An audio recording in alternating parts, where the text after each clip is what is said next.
Hello. അപ്പോൾ രാവിലെ എണീച്ചതും ചോറ് അടുപ്പത്ത് വെച്ചിട്ടുണ്ടായിരുന്നു. പിന്നെ തലേ ദിവസം ഉണ്ടാക്കിയിട്ടുള്ള സാമ്പാർ ഒന്ന് തിളപ്പിച്ചു. അപ്പോഴേക്കും കുഞ്ഞും എണീച്ചിട്ടുണ്ടായിരുന്നു കേട്ടോ. അപ്പോൾ ഞാനും കുഞ്ഞും കൂടി പുറത്ത് പോയതാണ്. അപ്പോൾ പൂവിടണ്ടേ പറഞ്ഞിട്ട് കുറച്ച് പൂവൊക്കെ പറിച്ചു. അധികം പൂക്കളൊന്നുമില്ല, വീട്ടിൽ തന്നെ ഉണ്ടായിരുന്ന ഒരു റോസ് പറിച്ചിട്ടുണ്ടായിരുന്നു. പിന്നെ മുകളിൽ കുറച്ച് റോസ് നിൽക്കണ്ടായിരുന്നു, അതൊന്നും പറിച്ചില്ല. പിന്നെ 2-3 ചെമ്പരത്തി വിളിച്ചിട്ടുണ്ടായിരുന്നു. അപ്പോൾ അങ്ങനെ അധികം പൂക്കളൊന്നുമില്ല.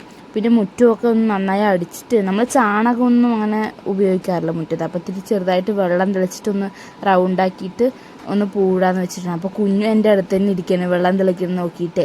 അപ്പോൾ ഞാൻ എൻ്റെ കുഞ്ഞുവിൻ്റെ അടുത്ത് കപ്പ് കൊടുത്തിട്ട് അവിടെ കൊണ്ട് വെക്കുന്നൊക്കെ പറയുന്നു. അപ്പോൾ ആൾ അതുപോലെ തന്നെ ചെയ്യുന്നുണ്ടായിരുന്നു. പിന്നെ പൂവിടാൻ തുടങ്ങിയിട്ടാണ്. അപ്പോൾ അധികം പൂവൊന്നുമില്ല, സിമ്പിളായിട്ട്. അപ്പോൾ അതൊക്കെ കഴിഞ്ഞിട്ട് ഒരു ചായ വെച്ച് കുടിച്ചിട്ടുണ്ടായിരുന്നു കേട്ടോ. അപ്പോൾ രാവിലെ ബ്രേക്ക്ഫാസ്റ്റായിട്ട് ദോശ ഉണ്ടാക്കിയിട്ടായിരുന്നു. പിന്നെ ഉള്ളിയും തക്കാളിയും കൂടി വഴട്ടാതെ ചമ്മന്തി ഉണ്ടാക്കിയിട്ടുണ്ടായിരുന്നു. പിന്നെ കുറച്ച് വഴുതിരിങ്ങ ഉപ്പേരി ഉണ്ടാക്കിയിട്ടുണ്ടായിരുന്നു. പിന്നെ ഏട്ടനെ കുറച്ച് മുട്ടയും കിഴങ്ങും വേവിക്കാൻ വെച്ചിട്ടുണ്ടായിരുന്നു കേട്ടോ. പിന്നെ ഞാൻ ഗ്യാസൊക്കെ വൃത്തിയാക്കി അപ്പോഴേക്കും ഏട്ടനും കുഞ്ഞും കൂടി പുറത്ത് പോകാൻ വേണ്ടി റെഡി ആയി നിൽക്കണം. അപ്പോൾ കുഞ്ഞു ഷൂ ഒക്കെ ഇട്ട് നിൽക്കുമ്പോൾ വീട്ടിൽ തന്നെ ഒരു നായ്ക്കുട്ടി ഉണ്ട് കേട്ടോ. ഞങ്ങൾ വളർത്തണമൊന്നുമല്ല, പക്ഷെ അത് ഇവിടെ തന്നെ കിടക്കുക. അപ്പോൾ അതിനെ കണ്ട് അതിന് തല്ലാൻ പോകുമായിരുന്നു കേട്ടോ. അപ്പോൾ കുഞ്ഞു പോയതിന് കുറച്ച് പാത്രങ്ങളും കൂടി കഴുകി വെക്കാനുണ്ടായിരുന്നു. അപ്പോൾ അതൊക്കെ കഴുകുമ്പോഴേക്കും എൻ്റെ നെയ്റ്റിയൊക്കെ ഫുള്ള് നനഞ്ഞു. പിന്നെ ഉള്ളൊക്കെ ഒന്ന് അടച്ചു വിട്ട് റൂമൊക്കെ ഒന്ന് ക്ലീൻ ആക്കി. അപ്പോൾ ഇന്നത്തെ വീഡിയോ ഇത്രയേ ഉള്ളൂ. Tata, bye bye.